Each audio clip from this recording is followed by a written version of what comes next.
Nuevo episodio, padre, y con comentarios del anterior. Saludos a todos, incluso también a los que se quedaron con algunos interrogantes y con algunas me han estado comentando durante la semana sobre el tema del amor. Y yo quiero reengancharnos aquí. El amor está muy manoseado, muy usado, al menos el término. Y cuesta entender lo que es el amor fruto de la voluntad. O sea, la música, las novelas nos han hecho entender que el amor es algo, una pasión, algo que me sucede y que no puedo evitarlo. No puedo hacer nada más que amarte, no puedo hacer otra cosa. Y resulta que el amor, como voluntad y como atributo de Dios, resulta que no es un atributo humano, sino divino. Sí, esa pasión poco tiene que ver con el amor. El amor es un acto de la libertad, de la voluntad. Pero, ¿cuál es la naturaleza del amor? La palabra amor es una de las más manipuladas y manoseadas de la historia. Pero no olvidemos que el amor es una realidad divina. Quien ama es Dios. Dios es la fuente y el origen del amor. Y nosotros podemos amar en la medida en que hemos conocido el amor que Dios nos ha tenido. De hecho, la Escritura, reflexionando sobre el amor, llega a una conclusión clara. Dios es amor. O bien, eso lo dirá San Juan en su primera carta. Y San Pablo, en la primera carta a los Corintios, cuando habla sobre lo que es los dones de lo que es la caridad, lo que es el amor, si yo tuviera amor, si yo diera mis bienes a los pobres y tal, pero no tengo amor, no sirvo para nada, porque el amor es paciente, es servicial, el amor lo acepta todo, lo quiere todo, etcétera, etcétera, etcétera, y termina diciendo, el amor es Dios. Es decir, Dios es la fuente del amor, y el amor es una realidad, una actividad divina, que nosotros somos partícipes de esa actividad en la medida en que estamos dentro, en que nos dejamos amar por Dios. Porque el amor no se inventa, el amor se aprende. Yo no puedo amar si primero no he conocido el amor, si primero no he sido amado. Por eso un niño que nace en una familia desestructurada donde no recibe amor, nunca aprenderá a amar, no sabrá amar hasta que no vea el amor sobre su propia persona. Y el amor es siempre desinteresado. El amor es un don del otro para uno mismo, para otra persona. Porque es lo que hace Dios. Dios se dona a sí mismo al otro. El Padre se dona al Hijo, el Hijo al Padre, etc. Esta es la relación de Dios, que es comunión de personas, comunión de donación, comunión de amor. Entonces hablamos de este amor, no hablamos de la pasión. No, hablamos del amor divino. Que las pasiones sí que son puramente humanas. Sí, sí. Y pasión es algo que efectivamente que me sucede. Es algo que padezco y no tengo quizá control sobre ello. No es esto. No. El amor. Lo que es el amor, yo solamente lo puedo amar si he conocido ese amor por parte de Dios, si es un don divino. Por eso, si tú amas a quien te hace bien, dirá el Evangelio que haces de particular. Si tú haces el bien a aquel que te lo hace a ti, tú saludas a quien te saluda, que haces de particular. Eso hace cualquier persona. Pero no, amad a vuestros enemigos, porque así es el amor de Dios. Está por encima de la muerte que el otro te pueda procurar. Ese es el amor que viene de Dios. Y el amor, esa es la realidad del amor, de lo que estamos hablando aquí. O sea, no tenemos que perder de vista que cuando hablamos de amor estamos refiriendo a un don divino, del cual el hombre es partícipe. Y donde nos quedamos la semana pasada, decía que en la creación lo crea a su imagen y semejanza, y ahí nos quedamos hombre, mujer. O sea que ese ser hombre y mujer es condición que Dios quiere para expresar el amor. Si vamos a ver la condición humana, ahí nos quedamos. En la condición humana se manifiesta en dos formas diferentes de ser humano, que es la masculinidad y la feminidad. Eso significa una cosa muy importante, que todo ser humano, si se queda en sí mismo, se queda incompleto. Porque el hecho de que el ser humano, el varón, ser humano varón, tiene algo que nunca podrá alcanzar, que es la feminidad. Y en cambio el ser humano mujer hay algo que tampoco podrá nunca recibir, que es la masculinidad. ¿Esto qué significa? Que el ser humano, si se queda en sí mismo, se queda incompleto. ¿Esto es un fallo en el diseño de Dios? No es un fallo en el diseño de Dios. Dios lo ha hecho expresamente porque el ser humano se realiza plenamente en la medida en que, saliendo de sí mismo, se dona al otro modo de ser humano. Por eso el ser humano, varón y mujer, son complementarios, se complementan el uno con el otro y están llamados a la donación mutua del uno para con el otro. Es decir, el ser humano tiene una llamada por su propia naturaleza, una llamada al amor, es decir, salir de sí mismo para donarse a la otra forma de ser humano. Porque si yo me quedo dentro de mí mismo, me encierro en mí mismo, estoy incompleto, no estoy realizado como persona. Solamente me realizo como persona en la medida en que me uno a la otra forma de que me complementa. Y para esto, el segundo relato de la creación es muy explícito. Sí, pero antes de entrar al segundo relato de la creación, es importante que tengamos presente esta realidad, el hecho de que nosotros hemos sido creados sexuados. Es decir, que la sexualidad no es algo que yo tengo y que puedo usar a mi capricho. No, la sexualidad no es aquello que yo poseo, es aquello que yo soy. Yo soy persona humana, varón en este caso. Como otras personas son personas humanas, mujeres. Por tanto, eso es lo que a mí me constituye como mi ser. Mi ser concreto es un ser sexuado, en este caso como varón. Y esto me está diciendo que estoy llamado a abrirme al otro, que no me puedo quedar en mí mismo. Entonces, ¿qué significa esto? Porque eso tiene algo que ver muy importante con la sexualidad. ¿Por qué Dios nos ha creado sexuados? Nos ha creado sexuados para poder amar. Por tanto, el uso adecuado de la sexualidad es cuando expresa el amor, que es la donación hacia la otra persona. De forma que hay un uso inadecuado de la sexualidad que no me realiza a mí como persona, sino que, digamos, no sé si la palabra es la adecuada, me degrada como persona, me impide realizarme verdaderamente como persona. Por ejemplo, cuando ese uso de la sexualidad revierte sobre uno mismo, en lo que llamamos nosotros la masturbación, eso no me realiza como persona, me infantiliza. Porque en el fondo el hecho de la masturbación es una forma de escapar de una realidad que no nos gusta. Cuando uno se encuentra mal por lo que sea, por las circunstancias, por la historia, porque no le gusta, una forma de gratificarse es a través de la masturbación, como otro puede gratificarse a través de la bebida o a través de la droga o a través de otras escapatorias. De forma que la masturbación es una forma de escapar de una realidad que no me gusta y por tanto no me realiza como persona, me mantiene en el infantilismo, en la no aceptación de la historia, porque una persona madura en la medida en que puede enfrentarse a situaciones, digamos así, a problemas, de dificultades, a medida que puede superarlas y puede vencerlas. Eso es lo que hace madurar. Con otras palabras, el sufrimiento es lo que madura a las personas. Uh-huh. No que todo te lo facilite ni que todo se haga a partir de bojes nos deja en el infantilismo.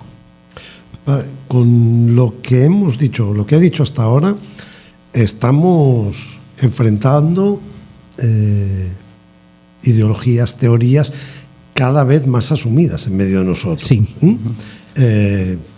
Para que seamos claros y porque vamos a ver, para quien está escuchando, sí, oyeron bien. Nosotros partimos de una realidad de lo que creemos nosotros que Dios se ha revelado. Si lo que nosotros estamos expresando o vamos a expresar está equivocado, que nos digan en qué nos hemos equivocado. Uh-huh. Pero nosotros podemos expresar, supongo que estamos en una democracia. Y la democracia significa que cada uno puede expresar sus ideas mientras no vaya en contra de las personas. Y por tanto que se respeten las ideas de cada uno. Si esto no se respeta, significa que no es una democracia. Estamos viviendo en otro tipo de situación. Yo quiero subrayar algo entonces. En el hecho de ser creados, persona completa y sexuado, estamos diciendo que yo me reconozco a mí mismo en mi persona y en mi corporeidad. Quiero decir, mi sexualidad habla de quién yo soy. Así es. Y yo veo a Manuel y aún no conociéndolo, ya me relaciono con él como a un hombre. Quiere decir, la sexualidad viene marcada de forma natural. Así es. Y es insuperable. Es insuperable. No os puede, lamentado mucho, pero no puede haber cambio de sexo. No existe la transexualidad. Esto es fruto de una ideología y, de hecho, se llama la disforia de género, de que algunos no se sienten cómodos. Esto, en el fondo, es una rebelión contra Dios. Está diciendo que Dios se ha equivocado porque me ha hecho nacer en un cuerpo que no es el propio. No, Dios no se equivoca.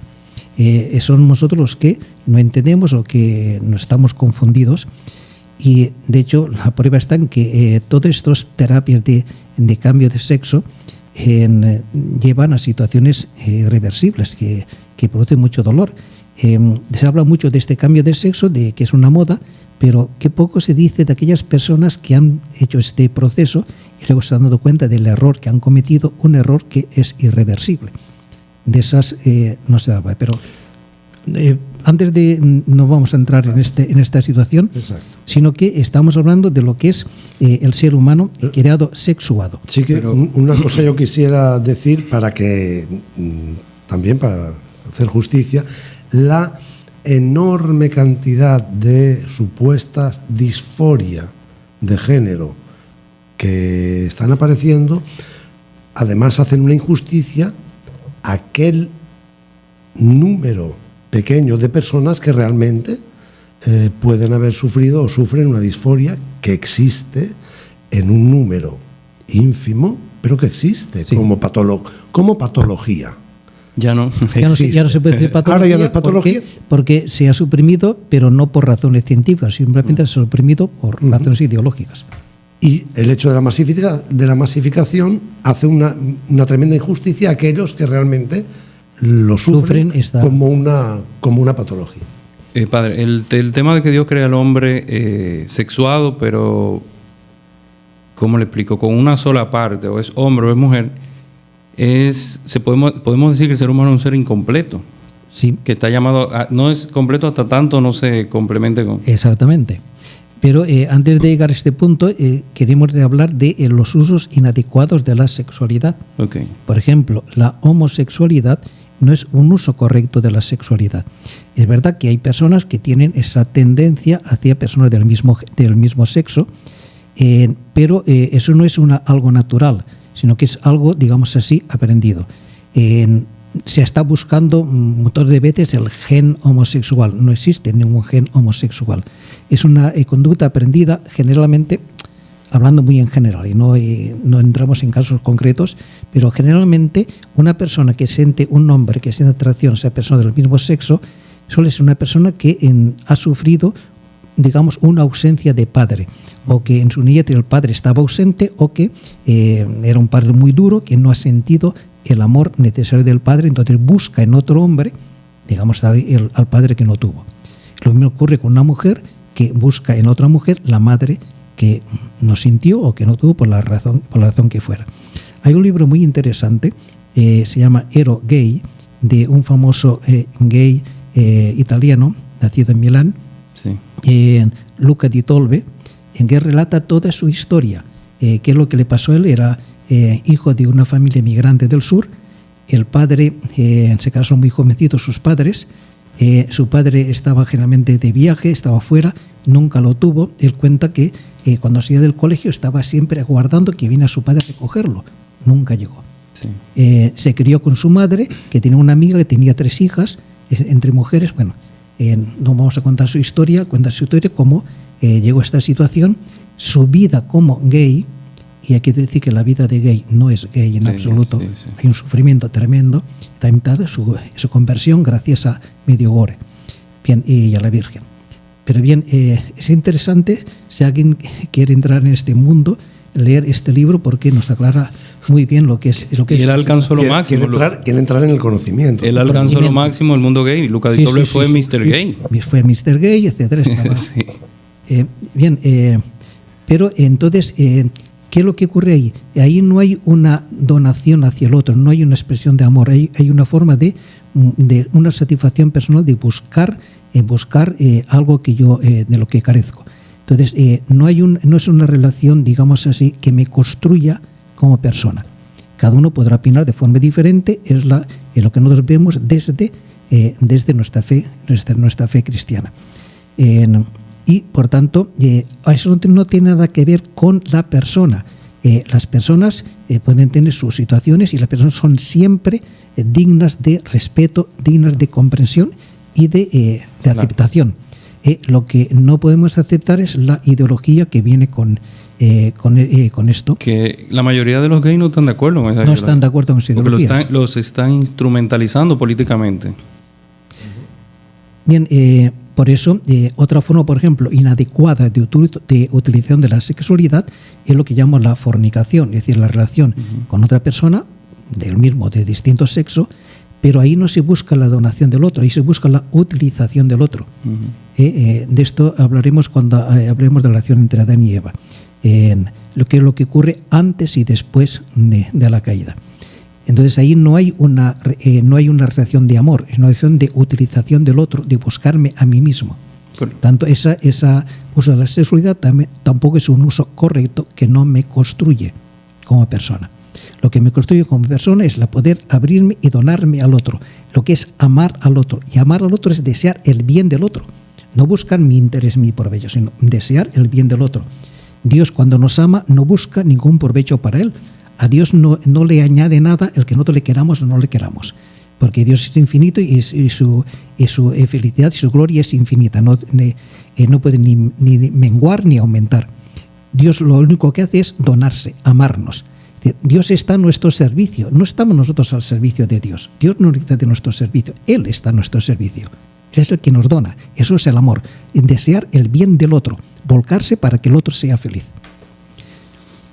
Entonces, el hecho de que Dios haya creado al hombre, varón y mujer, está diciendo que el hombre está llamado, el ser humano está llamado a amar. Y amar es donarse, entregarse al otro modo de ser humano. Y eso está muy en relación con el segundo relato del Génesis, que es de otra época, es incluso anterior al primer capítulo del Génesis, escrito por otra persona que en terminología escriturística se le llama yavista, porque utiliza el nombre de Yahvé, referido a Dios, es uno de los textos más antiguos de toda la Escritura. Puede que haya muchos de nuestros seguidores que no lo sepan. En el Génesis hay dos relatos de la creación. Uno es el relato al que hemos hecho el secuencial de 7 días. Al principio creó Dios el cielo y la tierra, se dijo a Dios, hágase la luz, se hizo la luz, pasó una tarde. Ese es el primer relato de la creación. Que crea con la palabra. El segundo es un Dios como más humano, como más, Él crea con las manos, el barro, la costilla. Sí, una forma mucho más antropológica de presentar a Dios, y tanto más primitiva que el primer capítulo. Entonces, en este relato de la creación, el autor nos habla que Dios creó todas las cosas, formó, pero vio que la creación le faltaba alguien que cuidara de ella. Por eso crea al ser humano para que tenga cuidado de la creación. Por eso el hecho de que Dios, una pequeña advertencia, cuando hablamos de la creación del ser humano, Adán es una palabra que viene del hebreo, que significa hecho de tierra. Cuando habla de Adán, no está hablando de Adán, el varón, está hablando del ser humano en general. Que la distinción vendrá posteriormente. No lo bautizaron con ese nombre. Exactamente. Entonces, dice que presenta ante el ser humano todos los seres vivientes para que el ser humano le dé nombre. Dar nombre a una cosa significa que yo soy el dueño de esa cosa. Indica posesión. Indica posesión. Yo soy el dueño, por tanto, es el hombre el que le pone en un jardín para que cultive la tierra, etcétera, etcétera.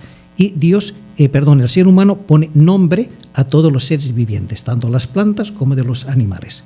Pero es curioso que Dios dice, es como que pone un Dios como que se equivoca, o como que pues dice, no es bueno que el hombre esté solo.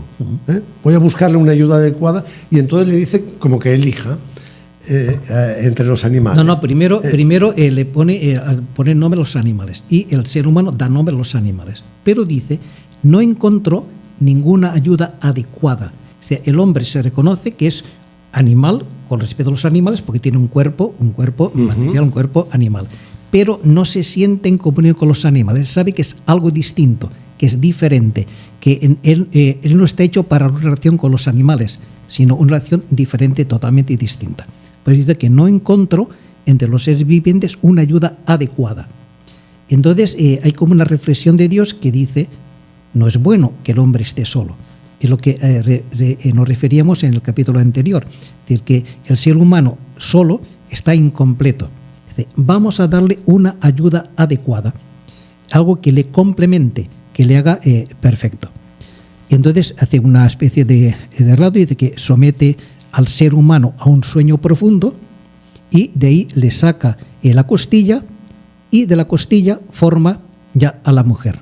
Y ahí aparece ya la división entre el ser humano y la mujer. Si antes, hasta ahora llamaba Adamá, ahora llamará Ish e Isha, o sea, varón y mujer. Eso tiene importancia en las mismas palabras, porque en hebreo no existen las vocales, solamente existen las consonantes. Y por tanto, las consonantes de Ish son exactamente las mismas que la de Isha, en lo cual está diciendo que el varón y la mujer son de la misma naturaleza, la misma dignidad, pero diferente modo, siendo seres humanos con la misma dignidad, son diferentes modos de vivir su ser humano, uno como varón, otro como mujer, que se complementan los dos. Otro dato importante dice que sacó de la costilla. ¿Qué es la costilla? El hebreo es una lengua, al menos el hebreo primitivo, muy simple, que no tiene palabras abstractas, es muy concreto. Entonces no tiene conceptos como, por ejemplo, humanidad, esencia, esas cosas no los tiene. Entonces, cuando habla de la costilla, ¿qué es la costilla? La costilla es lo más profundo que hay en el ser humano. En hebreo se llama Shelem, y Shelem significa tanto costilla como uno mismo. Es decir, Dios lo que hace es sacar de la esencia misma del hombre, forma al varón y a la mujer. Por tanto, está diciendo que son de la misma dignidad. Por tanto, la mujer es de la misma naturaleza, la misma esencia que el varón. Por ejemplo, en la Escritura, cuando habla de, por eso dirá, cuando el varón se despierta y ve a la mujer, dirá, esta sí que es hueso de mis huesos, carne de mi carne. O sea, empieza por lo más profundo, que son los huesos, que es el esqueleto. El esqueleto está revestido de tendones, de nervios, de músculos, de carne, de piel, etc. Pero lo más profundo, lo más íntimo, lo más propio del ser humano, el Shelem, es de ahí donde saca la mujer. Por la mala interpretación de eso es que nacen algunas ideologías. Porque Jean-Paul Sartre, por ejemplo, dice que no es la esencia la que precede a la existencia, sino que es todo lo contrario. Entonces, que el hombre no viene predeterminado ya como hombre o la mujer como mujer, sino que yo construyo. Vamos, es que esto no tiene sentido porque, por ejemplo, esto es una botella, pero yo no puedo decir que es botella si antes no existe como tal. Exacto. O sea, no es primero la esencia y luego la existencia, primero es la existencia. Exacto. Y cada una existe según un modo concreto de ser. Pero Jean-Paul Sartre en su libro El existencialismo es un humanismo, ¿sí?, plantea todo lo contrario y eso ha dado pie a muchísimas ideologías. O sea, ha sido el traspié filosófico. Sí, esto no viene solamente de Sartre, viene de anteriormente. Viene el mismo Descartes, cuando yo pienso, luego existo. Entonces le pone el pensamiento, el ser humano, por encima de la realidad de la existencia. Pero eso remontarnos a temas filosóficos. Sí. Pero lo que quería señalar que por el desconocimiento de eso, de esa esencia que tiene el ser humano, que ya viene predeterminado. Hay una tesis muy importante que clarifica todo esto, que es la tesis de Santo Tomás. La tesis, digamos así, doctora de Santo Tomás, significa el ser y la esencia. Es decir, en Aristóteles lo importante es la esencia, pero no tiene tanto en cuenta la existencia. Entonces Santo Tomás ha descubierto lo que es la existencia por encima de todo, el ser. Primero es el ser y luego es el ser tal. Yo digo, esto es una botella. Uh-huh. No digo botella es, primero es, luego el modo ese que es la botella. Sí. Y eso es muy curioso porque en hebreo no existe el verbo ser. No puede decir esto es una botella, dice esto botella. No puede decir yo soy Ramón, dice yo Ramón. ¿Por qué? Porque lo único que es Dios. Es Dios. El verbo ser en hebreo solamente existe en una palabra, que es Yahvé. El resto no existe para nada el verbo ser, porque el concepto hebreo es que el único ser es Dios. Todo lo demás participa del ser de Dios. Por tanto, tiene parte en el ser de Dios. Entonces, la esencia lo que hace es limitarme, porque si esto es una botella, no es un vaso. Si es un vaso, no es una mesa. Ya está, en la esencia limita al ser. Dios no tiene ningún límite. La esencia de Dios es ser. Es. Bien, eso, un pequeño paréntesis. A mí una pregunta que me surge, en esta diferencia sexual, en esta tendencia del hombre hacia la mujer y de la mujer hacia el hombre, ¿está inscrito en el ser hombre y mujer la exclusividad, la monogamia, digamos? Sí, porque justamente el amor indica totalidad. Yo no puedo decir te quiero durante 5 años y luego te dejaré de querer. No, eso yo lo puedo hacer con las cosas. Yo puedo tener un objeto que me puede servir mientras me sirve X tiempo. Cuando deja de servirme lo cambio por otro. Pero con la persona no puedo decir te quiero por tantos años o te quiero la mitad, porque la otra mitad yo me dono la mitad porque la otra mitad lo dono a otra persona, una cuarta parte para ti y otra cuarta para otro y otra parte para otro, ¿no? Si se dona completamente. El padre cuando se dona enteramente al hijo, no se guarda nada, ¿no? Dice la mitad para el hijo, la mitad para el Espíritu Santo, ¿no? Se da totalmente. O sea, la condición de esta donación en la complementariedad es exclusiva. Es exclusiva. Ahora, hay un tema exegético en discusión, vamos a aventurar a decirlo, cuando dice, damos a darle una ayuda adecuada. ¿Cuál es la ayuda adecuada para el ser humano? ¿La ayuda adecuada para el varón es la mujer? ¿Y la ayuda adecuada para la mujer es el varón? Sí. ¿Puede un vacío llenar otro vacío? No. Sería Entonces, Dios. ¿cuál es esa ayuda adecuada? ¿Cuál es aquel que verdaderamente complementa, llena de plenitud al ser humano? Dios. Dios. En definitiva, Cristo. Es decir, la ayuda adecuada es Cristo. Y eso tiene una repercusión muy importante, por ejemplo, en el hecho del matrimonio. Si vamos ahora al libro de la carta a los Efesios, cuando San Pablo está reflexionando sobre esto, dirá, hay un gran misterio, que yo lo refiero a Cristo y a la Iglesia. Dirá, maridos, amad a vuestras mujeres como Cristo amó a su Iglesia, que se donó y se entregó por ella. Mujeres, someteos a vuestros maridos como la Iglesia se somete a Cristo como su cabeza, porque Cristo es cabeza de la Iglesia, como el marido es cabeza de la mujer. En primer lugar, ¿qué significa ser cabeza? Cabeza es aquel que rige, que gobierna, que manda, que organiza. Sí. O cabeza es otra cosa, porque en hebreo, por ejemplo, cabeza significa rosh, comienzo, inicio de un proceso. Así el comienzo del año, Rosh Hashanah, el comienzo del año. Es decir, ¿por qué Cristo es cabeza de la Iglesia? Porque la ha amado y se ha donado por ella. Es decir, el primero en amar, el primero en donarse, el primero en entregarse ha sido Cristo a la Iglesia, que se ha dado totalmente, entregado su propia vida por la Iglesia. Y la Iglesia, viéndose amada por Cristo, le responde. Siempre es una respuesta, es decir, yo de ti me fío, por tanto contigo al fin del mundo. Haz lo que tú quieras porque yo me fío de ti, porque sé de quién me he fiado, como dirá Pablo. De modo semejante, el marido es cabeza de la mujer, porque el marido es el primero en donarse, en entregarse, en amar, en darse por el otro. Y la mujer, viéndose amada por su esposo, por su marido, entonces se vuelca a él y le sigue y se entrega a él, porque se sabe amada. Porque no olvidemos que el amor es divino. Uh-huh. Y claro, esto ocurre también porque otro elemento importante es el matrimonio es un sacramento. Un sacramento significa que es un signo que nos remite a una realidad. Por eso, este signo, cuando llega a la realidad, ya no hace falta, desaparece. De hecho, dirá Jesucristo que en el reino de los cielos no habrá ni marido ni mujer, porque ya no hace falta el signo, porque ya está la realidad.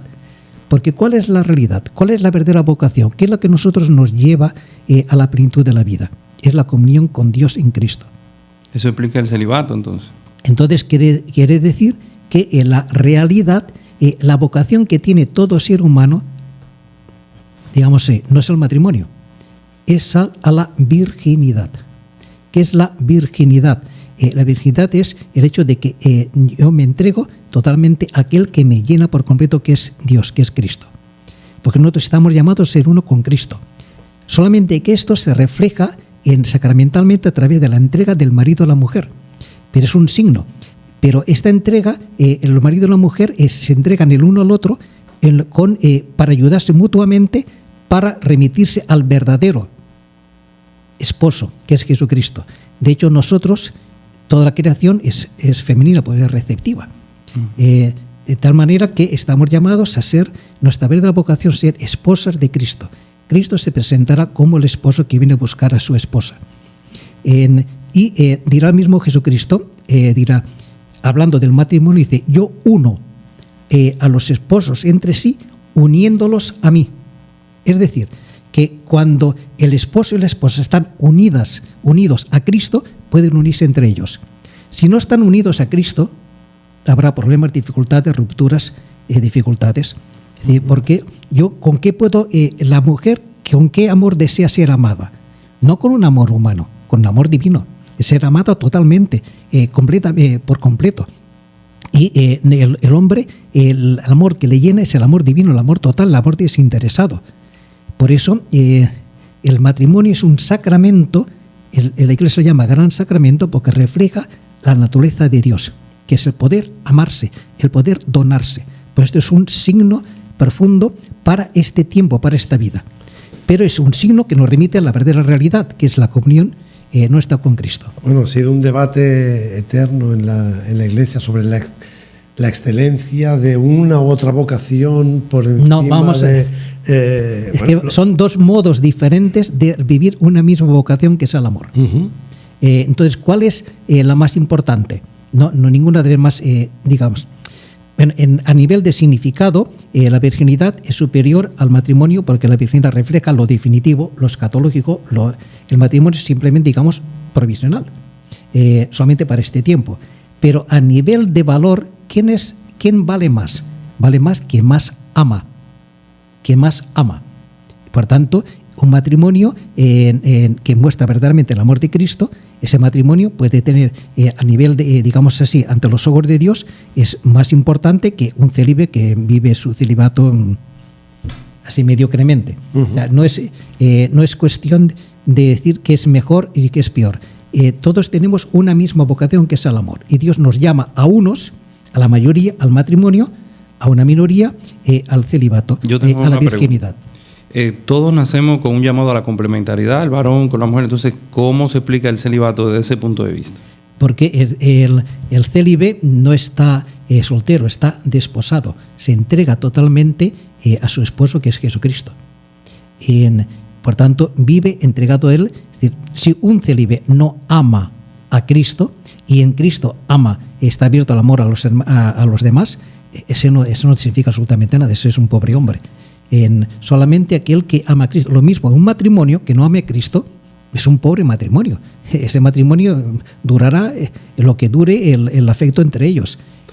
Porque fundamentalmente es el amor. Nuestra vocación definitiva es la unión con Cristo.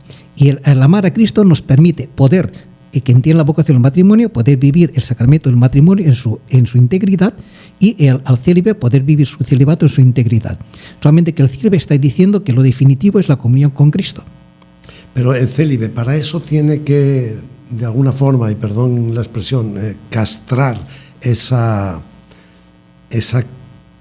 tendencia a la complementariedad. No en absoluto. En la carne. No en absoluto. En la carne sí, pero nunca en la entrega al otro, porque la esencia del amor no es el acto genital, es el amor hacia lo de la donación, la entrega al otro, entrega la propia vida al otro.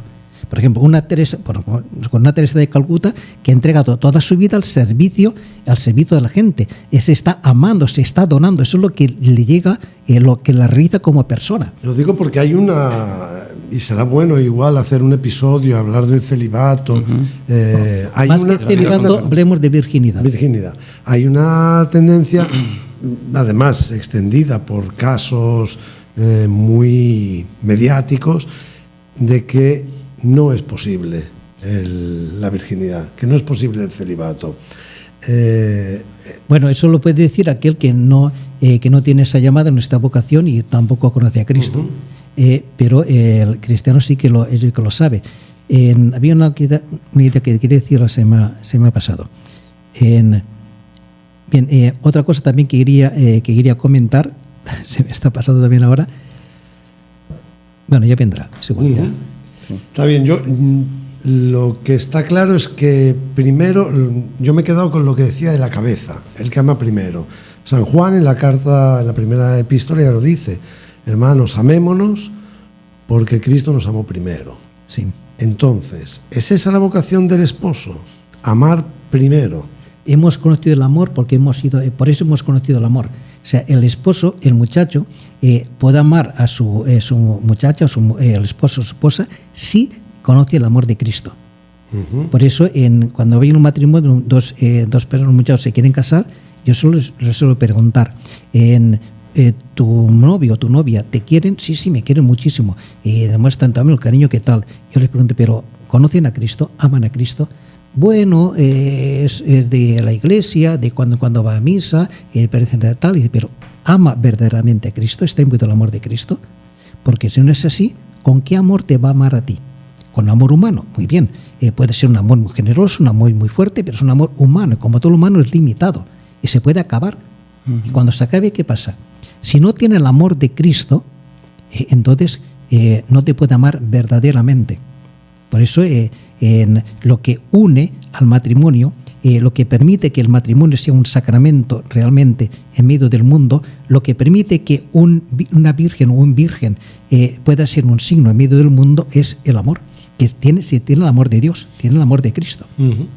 Pues yo lo subrayo y no pararé de subrayarlo. Ya saben, señores varones, ame primero. Sí. Como decía el cardenal Scola, en un libro que yo leí, una frase que se me quedó: solo ama quien ama primero. El segundo corresponde. Corresponde, quien ama primero es Dios siempre. Pero quien ama primero es Dios. Y en el caso del matrimonio, quien ama primero y está llamado a amar primero es el hombre, que por eso es cabeza. Así que, señores, ya saben, amen primero. Sé que suena chino, amen primero. Porque el sentido, por ejemplo, allá es lo que quería decir. O sea, ¿por qué es posible ahora la virginidad? En el Antiguo Testamento no era posible la virginidad.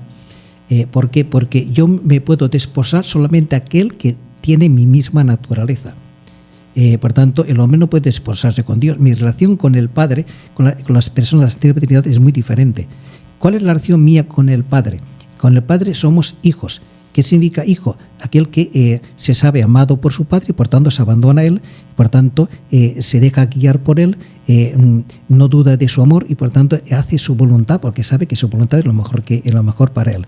Esa es la relación de filiación que tenemos nosotros con Dios Padre. La relación que tenemos con Dios Espíritu Santo es aquel que actúa en mí, que me santifica, es aquel que realiza en mí la obra de la salvación. Por tanto, es una relación muy diferente, porque es aquel que me santifica, es aquel que yo me tengo que dejar inundar por el Espíritu Santo, dejarme llevar por él. Porque por eso un cristiano es aquel que deja que el Espíritu Santo tome posesión de su vida y lo lleve por donde el Espíritu le inspira. No por donde yo quiero, sino por donde el Espíritu me llama. En cambio, la relación con Cristo, desde el momento en que el Hijo del Hombre, el Hijo de Dios se ha hecho hombre, ha tomado mi misma naturaleza, ahora ya puedo entrar en relación con Él. Entonces, la relación con Cristo es una relación esponsal, que es un amor esponsal, que es no lo mismo el amor filial que el amor esponsal. El amor esponsal significa que yo me dono totalmente a Él y recibo, porque he recibido el amor de Él y por tanto puedo responder. Porque nosotros somos, con respecto a Cristo, somos femeninos. Es decir, sí. Cristo es el que me ha amado primero, el que se ha donado por mí.